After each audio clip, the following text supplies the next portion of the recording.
Moi, c'est Frédéric. Dinarka. Nathanaël. Andrei. Florine. Alina. Antonio.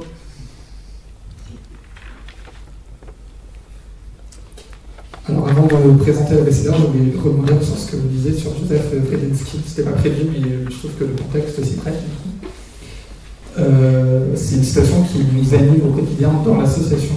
J'ai longtemps cru que c'était acquis pour tout le monde. J'ai l'impression d'enfoncer une porte ouverte en disant ça.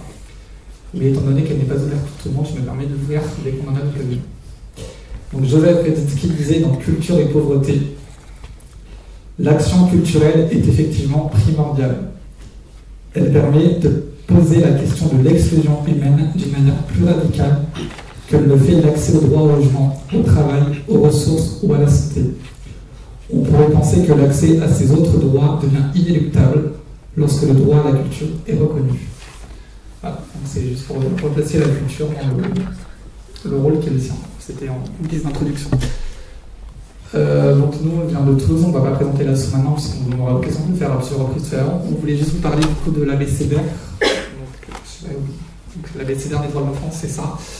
Je vais vous lire un peu l'édito qui présente le projet, et ensuite les 6 jeunes, donc Antonio, Alina, Florine, André, Dinarka et Frédéric, liront quelques extraits de cet abécédaire qui vous donneront, j'espère, envie et de le parcourir dans son intégralité. A, B, C, jusqu'à Z. A comme activité, B comme boire, C comme caravane, jusqu'à Z comme convoiser. Voici l'abécédaire des droits de l'enfant de la Flambert. Avec comme point de départ les 26 lettres de l'alphabet pour 26 mots, qui renvoient à 26 histoires et récits pour mieux comprendre les réalités que vivent les enfants et les jeunes du terrain de la Flambert, bidonville proche du centre-ville de Toulouse. Cet abécédaire de droits de l'enfant de la Flambert dépend au quotidien de ces enfants et de ces jeunes, pour qui les droits, même les plus élémentaires, sont souvent bafoués. L'association Rencontre-nous intervient sur le terrain de la Flambert depuis 2013 et travaille plus particulièrement avec les enfants et les jeunes. Elle les voit d'année en année grandir, s'épanouir, s'exprimer, s'affirmer. Tous ces jeunes, âgés de 6 ans à 24 ans, se sont ainsi questionnés plusieurs mois sur les droits de l'enfant. Cet abécédaire est le leur. Ce sont leurs mots, leurs récits et en partie leurs images, accompagnés par les associations Rencontre-nous et Peuple d'images, qui ont également contribué aux prises de vue. Plusieurs ateliers d'écriture et de photographie, plusieurs sorties, visites et activités auront permis de découvrir et de s'imprégner des droits de l'enfant. L'objectif premier était que les enfants et les jeunes les connaissent et s'en saisissent, pour demain mieux les défendre et les revendiquer.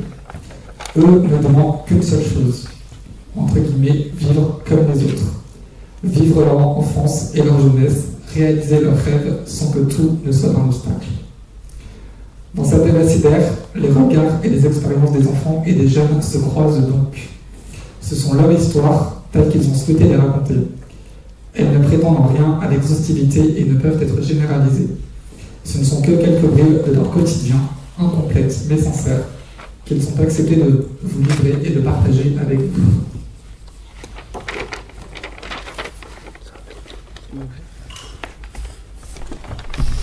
A comme activité. Sur le terrain de la Flambert, on joue au foot, on joue avec ceux que l'on trouve par terre ou dans la nature. On se voit des buts, des jours, prenons parfois des risques, mais très souvent, c'est nul. Le temps, c'est long, il n'y a pas beaucoup de choses à faire.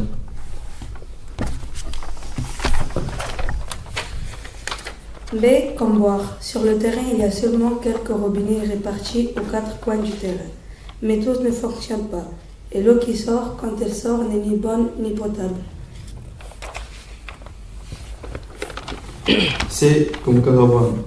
Nous, on habite dans des caravanes où on dort à plusieurs. Mais nous aussi, on aimerait vivre à l'appartement comme tous les autres enfants.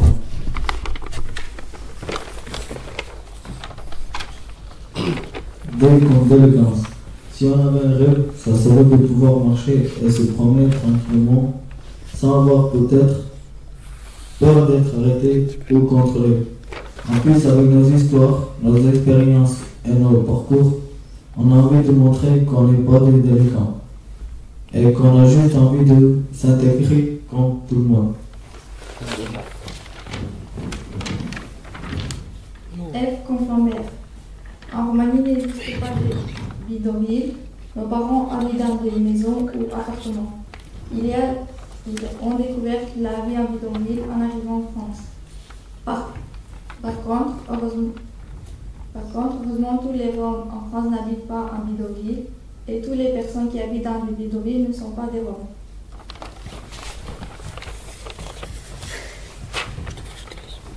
Et comme école, on va à l'école pour apprendre, lire, écrire, compter, pour avoir un bon métier et pour aider nos parents qui n'ont pas cette chance.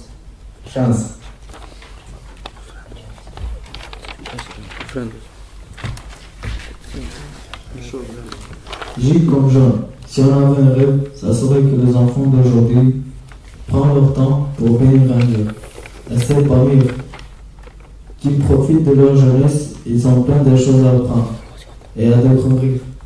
On doit leur transmettre ce message, ils vont aussi se rendre compte tous seuls.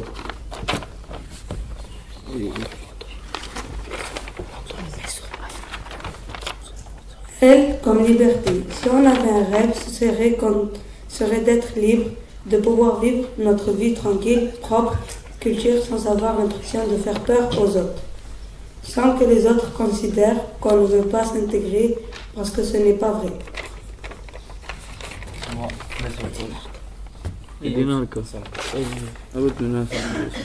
Et comme identité, on est tous des Roms, mais on est aussi surtout des enfants avec des rêves, comme tous les enfants.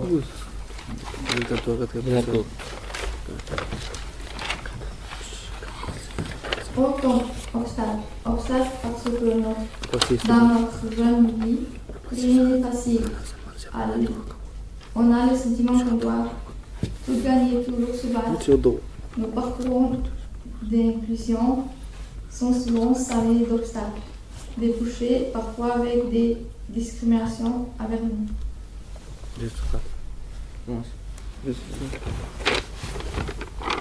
R comme Rome. Si on avait un rêve, ce serait qu'on soit respecté en tant que Rome et considéré en tant qu'humain et qu'on arrête de nous discriminer avec des préjugés et stéréotypes. S comme santé. Si on avait un rêve, ce serait d'être soigné des qui en ont besoin et pas seulement pour l'urgence. Et ce serait aussi de vivre dans l'environnement stable et sain, parce que qu'on sait comme ça que tous les enfants s'épanouissent physiquement et psychologiquement.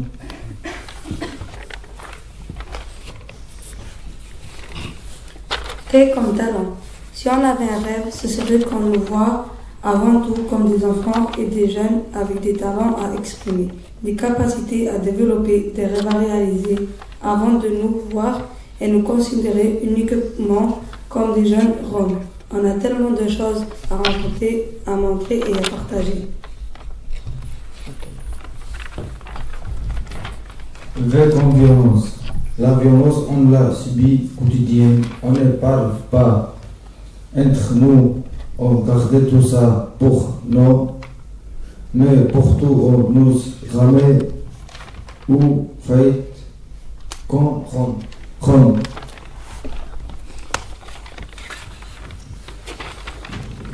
X comme xénophobie. Il existe désormais un nom pour le racisme spécifique contre les Roms, l'anti-ziganisme. Nous les Roms, on doit agir en tant que premiers concernés parce qu'on est les mieux placés pour changer les regards et raconter d'autres histoires.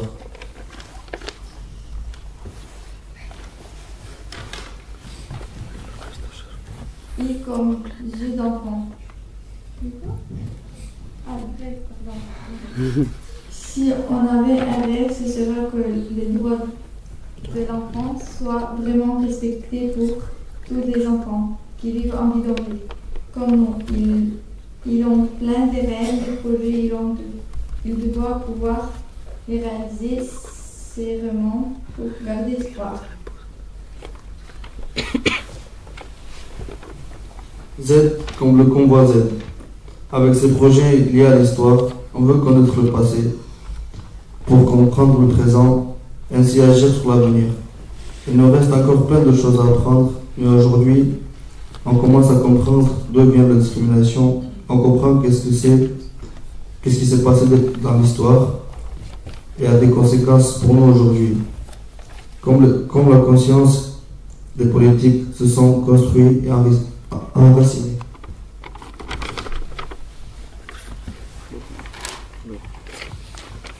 Voilà, c'était quelques lettres, quelques petits courts extraits de ce qui nous semblait important à ressortir. Je précise que sur certains jeunes, il y en a qui sont en apprentissage du français. Ceci peut expliquer les difficultés de lecture en français, mais ils font quand même l'effort néanmoins d'essayer en public. C'est pas un exercice facile, donc ils le font très bien. Alors là, je ne sais pas après si c'est un... Nous, notre partie est là, parce qu'on peut en parler pendant des heures. Je ne sais pas si vous avez des questions, si on fait de manière plus interactive. Mais oui,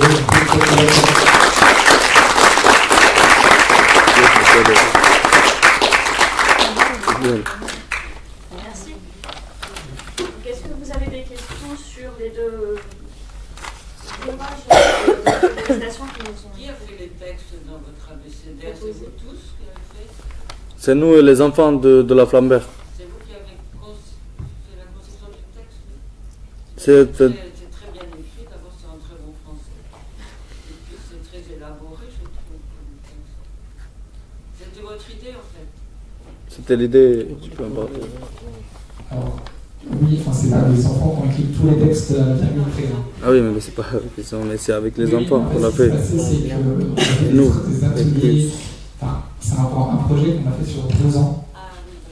Et qu'on a pris le temps parce qu'avant d'arriver à écrire tout ça, il fallait qu'on sache qu'on allait mettre dedans. Donc en fait, on a fait beaucoup de visites, d'activités pour aller voir les enfants et les jeunes sur c'est quoi les droits de l'enfant. En fait, on en parle beaucoup, c'est quoi les droits de l'enfant.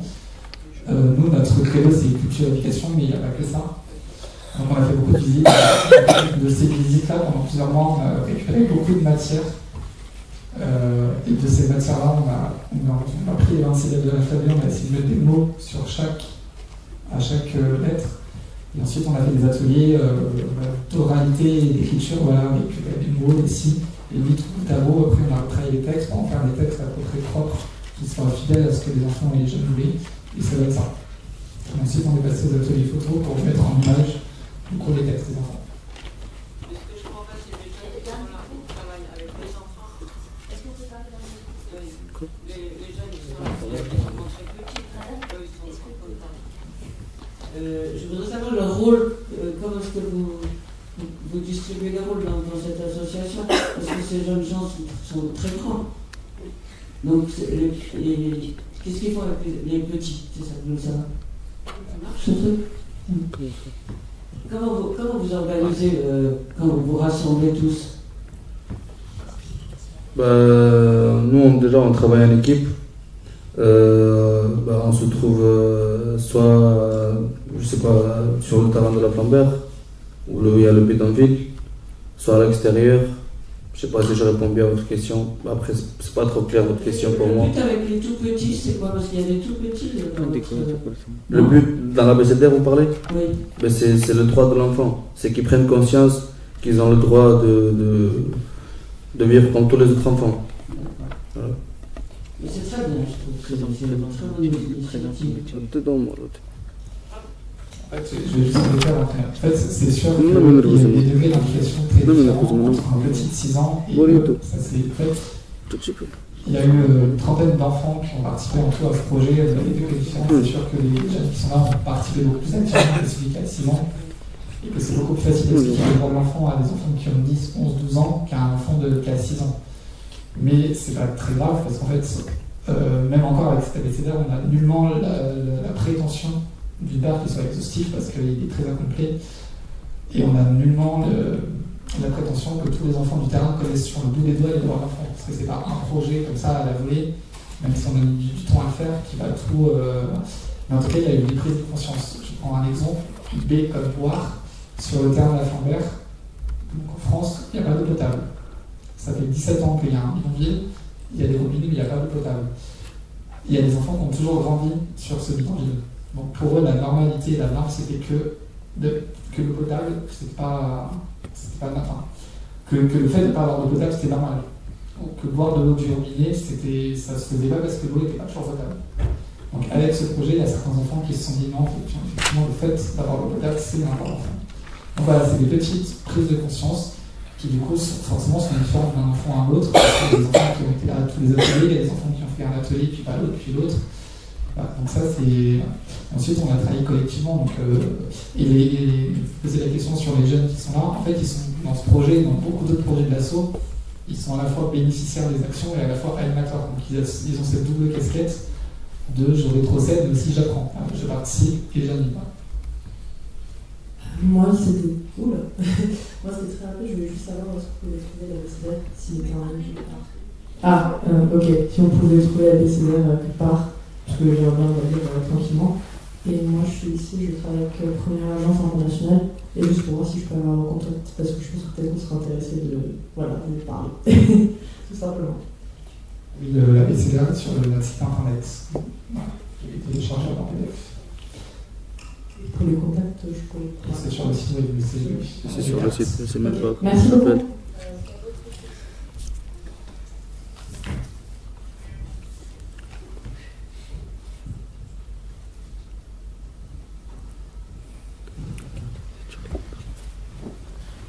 Moi, j'avais une remarque à propos de ce que vous, Nicolas Clément, quand vous disiez que vous ne connaissiez personne qui, parmi les gens que vous avez rencontrés sur les terrains, qui s'auto-déclaraient comme Roms, mais est-ce que vous avez songé que c'est peut-être parce que vous-même vous n'êtes pas Rome et que c'est peut-être dans l'interaction avec vous qu'ils préfèrent ne pas employer ce terme?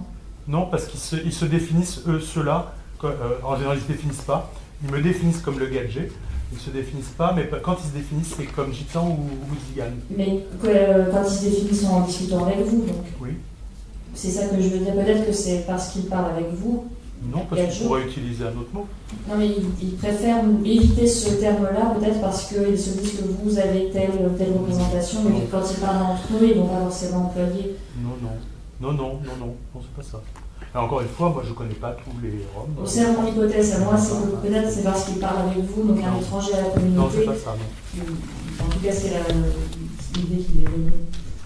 C'était une remarque pour répondre à une discussion qui avait commencé tout à l'heure. Toute petite question à Nicolas, parce que je t'ai déjà rencontré. Tu te souviens d'avoir travaillé avec Médecins du Monde? Alors, je ne suis pas de Médecins du Monde, moi je suis non, bien sûr, mais sinon je saurais. Parce que moi j'ai bossé 7 ans à Médecins du Monde comme interprète bénévole. J'étais bénévole, mais je demandais quand même une rétribution le matin quand j'arrivais dans les bidonvilles. C'était un petit café noir bien sucré. Voilà. Parce que à Médecins du Monde, il y avait des toubibs formidables qui venaient soigner tous les Roms, tous les gens qui étaient malades, qui avaient besoin de secours au point de vue médical. Seulement voilà, c'était des médecins, c'était pas des vétérinaires, il fallait parler. Donc ils avaient besoin d'interprètes. Voilà. Moi, je peux pas dire que je suis pas Rome 100%, moi je suis une pacholate. Vous connaissez le mot pacholate? Ça veut dire métisse. Mon père, c'était un Cinto. Tu connais? C'est des Cinté. C'est des Roms italiens. Voilà. Ma question, c'était, est-ce que tu pourrais dire un petit mot sur Médecins du Monde, parce qu'ils ont fait un boulot formidable dans tous les pays. Je ne vais pas faire un mot sur Médecins du Monde, parce qu'il faudrait que je cite toutes les associations qui sont à la fois pas très nombreuses, mais super impliquées. Alors oui, il y a Première Agence Internationale, il y a Secours Catholique quand même, il y a Médecins du Monde, il y a, pardon, la LDH, oui, c'est pas tellement sur le terrain, ils sont plus en termes de positionnement. Non, mais il y en a d'autres, Assina, qui est une association super, Hors la rue, qui ne s'occupe pas que de Roms, de tous les jeunes mineurs non accompagnés.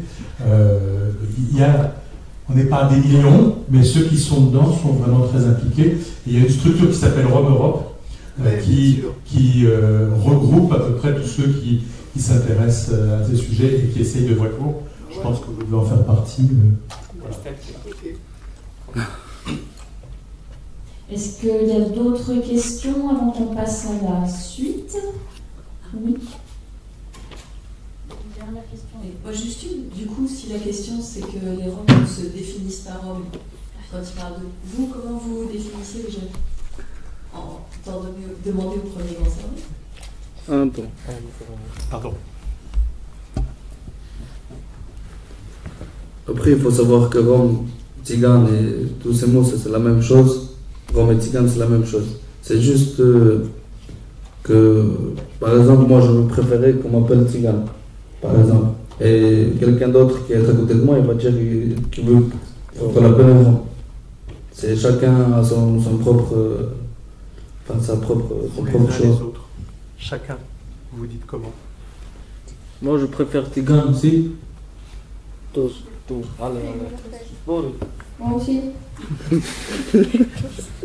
Non, mais c'est... En fait, tous. Est-ce que Rome, c'est mal perçu? Non. Est-ce que vous vivez mal quand on dise Rome? Non. Rome, ça veut dire homme accompli. Donc, c'est plutôt bien. Oui.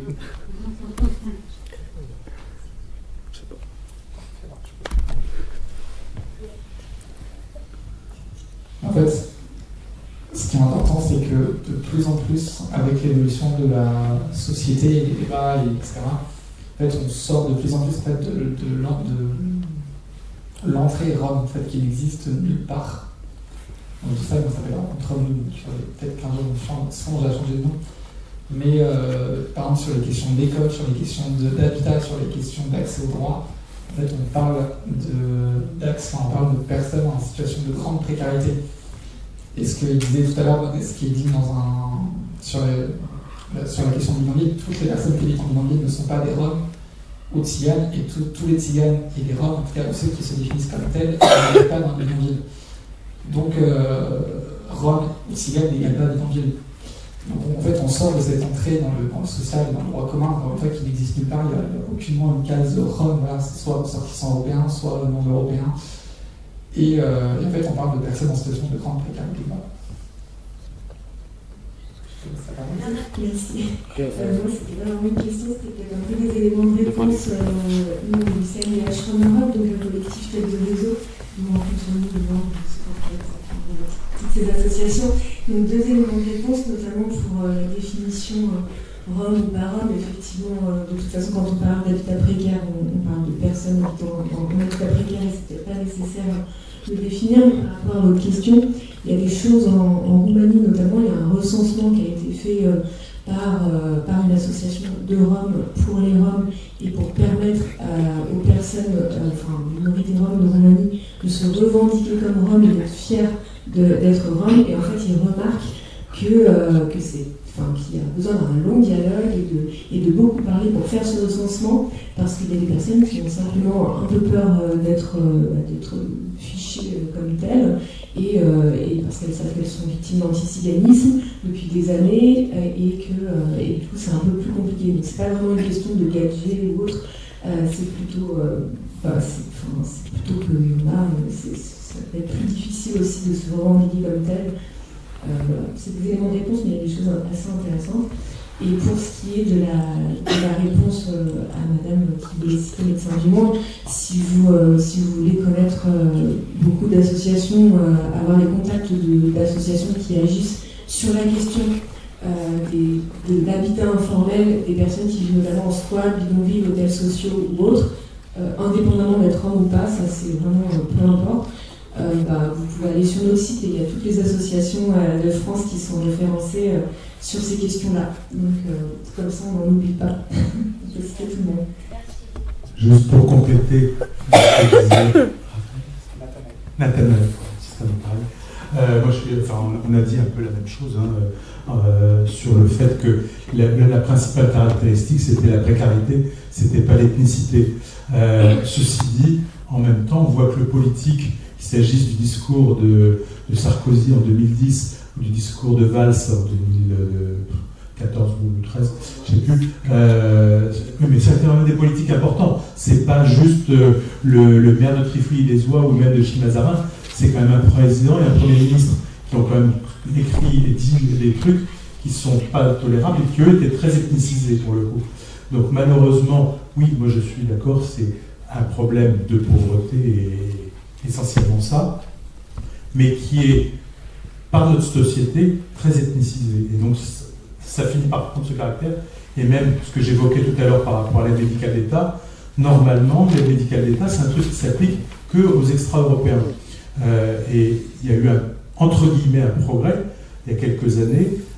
Il fallait d'abord que quelqu'un qui était Zigan, je préfère dire, se fasse son dossier de demande de CMU, qu'elle lui soit refusée, et qu'à ce moment-là, il faisait une demande d'aide médicale. Donc ça rajoutait des kilomètres de temps. Cette étape-là a été supprimée. Il n'y a aucune raison. Ils devraient pouvoir passer directement à la CMU et pas à l'aide médicale d'État, parce que ce n'est pas leur catégorie. Donc il y a quand même une ethnicisation assez claire, malheureusement, de notre fonctionnement social. Ce qui n'est pas du tout normal.